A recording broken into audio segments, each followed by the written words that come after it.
খাবার কেমন হয়েছে বাবা? জেগে ভালো আম্মু। জেগের মা আর দিব বাবা জেগে না মা।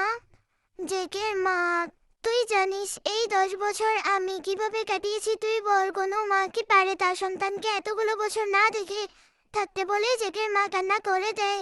জেগে প্লিজ মা এবার তো কান্না অফ করো দেখো আমি চলে এসেছি। কথাটা বলেই সে হাত ধুয়ে উপরে নিজের রুমে গিয়ে ভালোভাবে পরিপাটি হয়ে নিচে নামলো। পরনে তার ব্ল্যাক কালার ফর্মাল প্যান্ট এবং নেভি ব্লু কালারের টি শার্ট। এতে যেন তাকে আরো সুদর্শন করে তুলছে। জেগে আম্মু আমি বেরোলাম।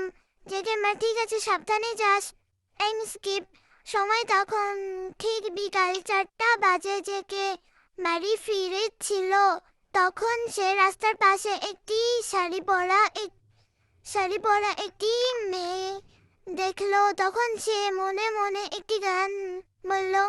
অন্যদিকে জিমিন বলল এই চল চল চল অনেক দেরি হয়ে গেছে একটু পরে সন্ধ্যা হয়ে যাবে। কথাটা বলতে বলতে একটি রিস্কায় উঠলো। জিমিন হলো তের বেস্ট ফ্রেন্ড, মানে তারা দুজন উঠলো।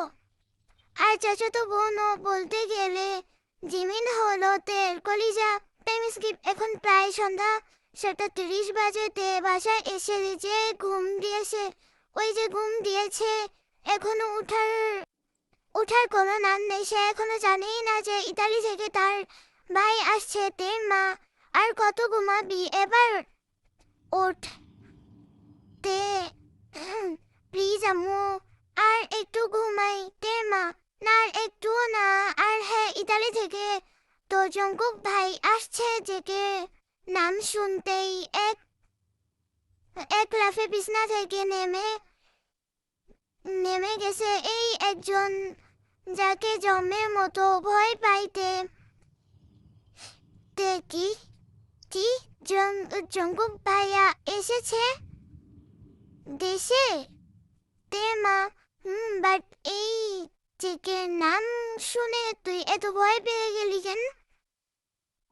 সরি গাইস একটু মিস্টেক হয়ে গেল লাস্টের দিকে একটু বলছি একটু থামছি। আসলে এটা আমি এক জায়গা থেকে নিয়েছি তো মানে ডায়েরিতে লিখে তারপরে বলতেছি তো এর জন্য মানে একটু কষ্ট। আমাদের তো নিঃশ্বাস নিতে হবে আমার তো কষ্ট হয় বুঝছো।